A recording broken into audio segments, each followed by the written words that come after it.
এবার সবথেকে স্পেশাল একটা জিনিস তোমাদের সাথে শেয়ার করব।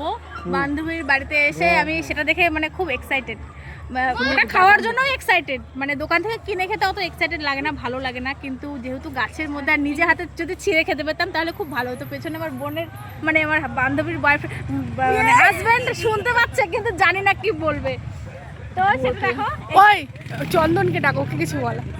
এই যে এই বাগানের যে মালিক, তার কাছে আমরা কিছু শুনবো।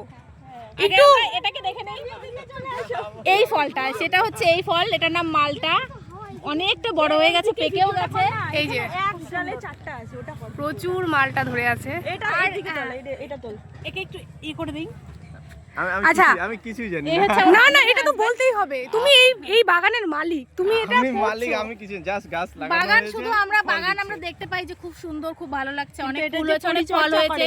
কিন্তু এটাকে তো মানে খুব সুন্দর করার জন্য একজনের অগাধ পরিশ্রমের খুব দরকার। মানে সেটাকে সুন্দরভাবে ম্যানেজ করা, সেটাকে সুন্দরভাবে জল দেওয়া, সুন্দরভাবে মানে সব সময় সকাল বিকাল সেটাকে পরিচর্যা করা। তো এনেই হচ্ছে সেই পার্সন যে এই বাগানটাকে এত সুন্দরভাবে মানে গড়ে তুলেছে বলবো।